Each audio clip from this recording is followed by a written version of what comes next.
এত সুন্দর একটা মাদার্স ডে গিফট পেয়ে থ্যাংক ইউ সো মাচ বাবা।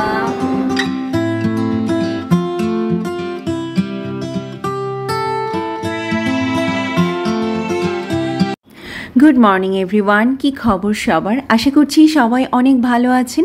আরও একটি নতুন দিনের শুরুতে নতুন একটি ভ্লগে সবাইকে নতুন করে ওয়েলকাম করছি। আজ বৃহস্পতিবার আর বেজে গেছে এখন বেলা 12টা। তো আজকের ভ্লগটা এখান থেকে শুরু করছি এবং অন্য দিনের মতো একদম ব্যালকনি থেকে আমার গাছ দেখাতে দেখাতেই ভ্লগটা স্টার্ট করছি। তো এই আর কি, বড্ড ব্যস্ততায় দিন কাটছে, এত ব্যস্ততায় দিন কাটছে যে কেউ আমাকে টেক্সট করে রাখলেও সেটা মেসেঞ্জার আর হোয়াটসঅ্যাপে পড়েই থাকছে, দেখারও সুযোগ হচ্ছে না। তো এরকমই একটা ব্যস্ততার মধ্যে সময় কাটাচ্ছি।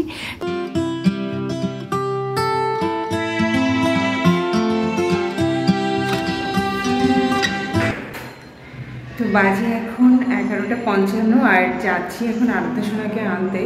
সকাল থেকে এত ব্যস্ততায় সময়টা কাটছে, মানে কি বলবো, ফোন ধরারও সুযোগ পায় না। তো যা হোক, লিফট কল দিয়েছি বেশ সময়, বিজি আসছেই না। আজ আবার স্যামসাং থেকে ইঞ্জিনিয়ার আসার কথা আছে।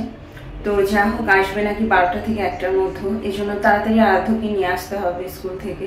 মানে আজকাল না এত বিজি দিন পার করি, কি বলবো, মানে ফোন ধরারও সময় পায় না।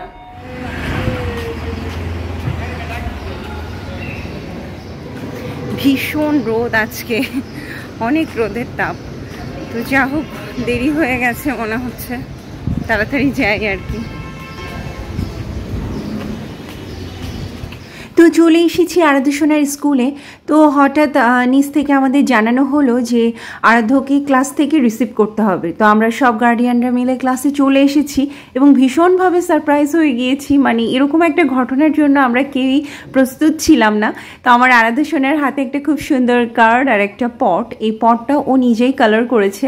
আর এখানে দেখুন বোর্ডে কিন্তু খুব সুন্দর করে লেখাই আছে হ্যাপি মাদার্স ডে মম। তো যা হোক, ওরা আসলে আজকেই মাদার্স ডে সেলিব্রেট করছে। আজকে 8 তারিখ, নেক্সট সানডে যেদিন মাদার্স ডে, সেদিন তো ওদের স্কুলে হয়তো ওরা আসবে না। তো এই কারণে ওরা আজকেই মাদার্স ডে সেলিব্রেট করছে। তো ব্যাপারটা দেখে আমি তো ভীষণ সারপ্রাইজ হয়ে গেছি। এবং সব থেকে বড় কথা, আমার ছেলে এত চমৎকার করে মানে প্রেজেন্ট করেছে, মানে আমি নিজেই সারপ্রাইজ। আমি ওর ক্লাসে গেছি, ও আমাকে ওর চেয়ারটা ছেড়ে দিয়ে বলেছে, মা তুমি এখানে বসো। তো আমিও বসলাম। প্রথমে আমি একটু বসতে হেজিটেট ফিল করছিলাম, দেন ওর টিচার আমাকে ইনসিস্ট করলো যে না প্লিজ, আপনি প্লিজ বসুন। তারপর আমি বসেছি অ্যান্ড আমার ছেলে আমাকে গিফট আর কার্ড দিয়ে বলছে happy mother's day mom, I love you. তো যা হোক, আমি খুব সারপ্রাইজ হয়েছি। আমার ছোট্ট সোনার কাছ থেকে প্রথম গিফট আমার কাছে অনেক অনেক বেশি প্রেশিয়াস। তো যা হোক, এখানে বেশ কিছু সময় ফটো সেশন হলো, বাচ্চারা বেশ এনজয় করছে মাদেরকে গিফটটা দিতে পেরে। তো যা হোক, তারপর ওরা প্লেগ্রাউন্ডে চলে এসেছে এবং এখানে একটু ছুটাছুটি করলো, এটাই আর কি। কি বানিয়েছো বাবা মাদার্স ডে গিফট? মানডেটা আমি পট বানাইছি আর টিউসডেটা আমি কার্ডে আই লাভ বানাইছি। আর আজকে হ্যাপি মাদার্স ডে, এইজন্য তোমাকে গিফট দিছি। বলি বাবা রে, থ্যাংক ইউ বাবা, থ্যাংক ইউ। চলো যাই। তো এই পট আর কার্ডটা আরাধ্যরা বানিয়েছে, আর এই পটটা আরাধ্য সোনা নিজেই কালার করেছে। সো আমার কাছে এটা ভীষণ দামি একটা উপহার, আমি তো খুব যত্ন করেই রেখে দিব। তো এটাই আর কি, দেখুন ছোট মানুষ কিন্তু কত সুন্দর করেছে। আর এই কার্ডটা বোধহয় ওরা সবাই মিলেই বানিয়েছে। তো এটাই আর কি, কার্ডটাও ভীষণ রকমের সুন্দর হয়েছে। তো আমি তো খুবই খুশি, ছেলের কাছ থেকে পাওয়া জীবনের প্রথম উপহার। ভীষণ ভালো লাগছে আমার, ভীষণ ভালো। আমি এত সুন্দর একটা মাদার্স ডে গিফট পেয়ে থ্যাংক ইউ সো মাচ বাবা। ওই স্কুলে এত সুন্দর করে গিফটটা আমাকে দিয়েছিল আর এত মিষ্টি করে বললো, সিরিয়াসলি মানে ওই সময়টা তো আমি ক্যাপচার করতে পারিনি, নিজেও পারিনি আর ওটা কেউ ক্যাপচার করেনি।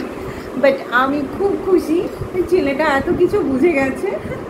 তো এই যে খুব সুন্দর একটা কার্ড বানিয়েছে, সঙ্গে এই যে তুমি কি এক্সাইটেড ছিলে? হ্যাঁ, আমি ভীষণ excited. Thank you so much বাবা। এই যে কি সুন্দর একটা পট কালার করেছে। ও আচ্ছা, এটা হচ্ছে বাবার জন্য আর এটা হচ্ছে আমার জন্য। তো আমি খুব খুশি, কি মিষ্টি একটা গিফট, খুব মিষ্টি। তো যা হোক মাদার্স ডে গিফট দেখতে দেখতে বাসায় একটা পার্সেল চলে এলো, আর এই পার্সেলটা এসেছিল রংপল্লী থেকে। একটি শাড়ি অর্ডার করেছিলাম। আসলে আগামীকাল শুক্রবার বাবু আবার যশোরে ফিরে যাবেন, তো পহেলা বৈশাখে আমাদের মানে যশোরের বাড়িতে যে আন্টি রান্না করেন, তো ওই আন্টির জন্য আমরা হচ্ছে পহেলা বৈশাখে কোনো উপহার কিছু না কিছু প্রত্যেক বছর দিয়েই থাকি। তো এবছরের উপহারটা তো দেওয়া হয়নি, তো ওই জন্যই আসলে শাড়িটা আমি অর্ডার করেছিলাম রংপল্লীতে। একটা খুব সুন্দর মোমবাটিক করা শাড়ি। তো এই হচ্ছে সেই শাড়িটা চলে এসেছে। মানে শাড়িটা এত মিহি একটা ম্যাটেরিয়ালে আছে আর কালারটাও আমার খুব পছন্দ হয়েছে। তো আমি জানি না আন্টির কেমন পছন্দ হবে। তো রংপল্লী থেকেই ফার্স্ট টাইম কোনো একটা প্রোডাক্ট আমি পারচেস করলাম, তো ভালোই লাগছে আমার কাছে। আর বাটিক শাড়ি বেশ সুন্দর, এত মিহি ম্যাটেরিয়াল। তো যাই হোক, সব কিছু মিলিয়ে আমার কাছে খুব ভালো লেগেছে। তো যা হোক, বেজে গেছে বেলা 1টা, আর আজকে স্যামসাং থেকে ইঞ্জিনিয়ার আসার কথা ছিল টিভিটা দেখার জন্য। তো এই যে চলে এসেছে ইঞ্জিনিয়ার, উনি এখন টেলিভিশনটা ওপেন করছে। তো যা হোক, ওপেন করার পর ভীষণ ডিসঅ্যাপয়েন্টেড হয়ে গেছি, কারণ ভেতরে আসলে বেশ ড্যামেজ হয়েছে, মানে পুড়েই গেছে বলে যতটুকু দেখা যাচ্ছে। আর ইঞ্জিনিয়ার যেটা বললেন সেটা আরও বেশি ডিসঅ্যাপয়েন্টিং ছিল। মানে মিস্টার ঘোষ আগেই বলেছিল যে এতটাই হয়তো ড্যামেজ হবে, মাদারবোর্ড নষ্ট হয়ে গেছে। তো ইঞ্জিনিয়ারও সেটাই সাসপেক্ট করছেন।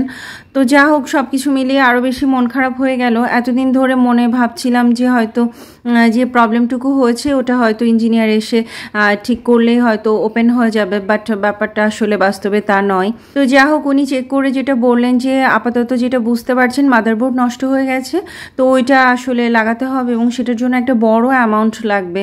তো এটা শোনার পর ভীষণভাবে মন খারাপ হয়ে গেছে, আমার আর কিছু ভালো লাগছিল না। তো যা হোক, ভীষণ মন খারাপ নিয়ে চলে এলাম কিচেনে। বেজে গেছে বেলা 2টো, রান্না তো করাই লাগবে। আসলে টেলিভিশনের অবস্থাটা শোনার পর থেকে এত মন খারাপ লাগছে। বাড়ির ভেতরে একটা জিনিসই ছিল একটু বিনোদনের, সেটাও এইভাবে বিচ্ছিরিভাবে নষ্ট হয়ে গেল, যেটা ঠিক করতে এখন অনেক বেশি ব্যয়বহুল। তো যা হোক, এই সমস্ত নিয়ে ভীষণ টেনশন লাগছে, খুবই খারাপ লাগছে যে হঠাৎ এমন একটা দুর্ঘটনা ঘটলো।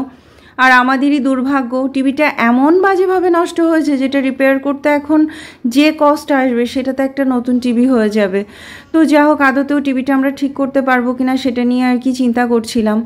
তো যা হোক, এই যে রান্নাবান্না করছি, তো আজকে রান্না করতে একটু দেরিও হয়ে গেল। তো আজকে রান্না করছি লাল শাক, আর করবো হচ্ছে মাটন, যেহেতু বাবু আগামীকাল যশোরে ফিরে যাবেন। আর এই যে প্রায় 20-25টা দিন বাবু থাকলেন, শুধু হসপিটাল বাড়ি চলেছে। বাবু আসলে একটু অসুস্থ ছিলেন আর বাবুর খুব প্রেশার বাড়ছিল, তো এই কারণে ভালো মন্দ সেভাবে কিছু রান্নাবান্না ইচ্ছা থাকলেও করতে পারিনি। তো যেহেতু বাবু কালকে চলে যাবেন আর এখন মোটামুটি শরীরটাও ভালো আছে, তো সেই জন্য ভাবলাম আজকে মাটন কারি করি। তো এই যে লাল শাক করে ফেলেছি আর এখন মাটন কারি করছি। মাংসটা আগে প্রেশার কুকারে সেদ্ধ করে নিয়েছি, আর এই যে এখন মশলা কষিয়ে নিয়ে এবার মাংসটা একসঙ্গে মিক্স করে রান্নাটা করে ফেলবো। তো এটাই আর কি। তো এই যে দুপুরে রান্নাবান্না হয়ে গেছে, করেছি মাটন কারি আর লাল শাক, আর গতকালকে আমের চাটনি করেছিলাম, তো ওটা থেকে গেছে, তো ওইটা দিয়ে আর কি আজকে চালিয়ে দিব। তো এটাই আর কি। তো এই যে দুপুরে রান্নাবান্না খাওয়া দাওয়া শেষ করে চলে এসেছি আরাধ্য সোনা আর আরজাকে ঘুম পাড়ানোর জন্য। কিন্তু দেখুন আমার দস্যি মেয়ের অবস্থা, গ্রিল বেবে ওপরে উঠছে। ওর বয়স হচ্ছে মাত্র 1 বছর 3 মাস, এখনই এই অবস্থা। আমি জানি না সামনে এসে আরও কতটা দুষ্টু হয়ে উঠবে। আর এই যে ঘুম পাড়াতে এনেছি, কারোর চোখে বিন্দু মাত্র ঘুমের লেশ নাই। 2 ভাই বোন মিলে সমানে দুষ্টামি করে যাচ্ছে, সমানে দুষ্টামি, কাউকে কিছুতে বেডেই নিতে পারছি না। যাও, কি আর করবো, আমি বসে বসে এখন ভিডিওই করছি।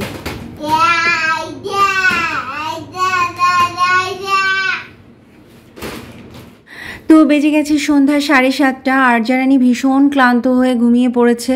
আসলে সেই দুপুর থেকে এই পর্যন্ত 2 ভাই বোন পুরো বাড়িঘর তন্ন করেছে। আরজা খুব টায়ার্ড হয়ে গেছে অ্যান্ড সে এখন ঘুমিয়ে গেছে। আর কিছুক্ষণ পর আরাধ্য সোনাকেও ঘুম পাড়িয়ে দিব, যাতে একবারে সে আর সকালবেলায় ঘুম থেকে উঠে।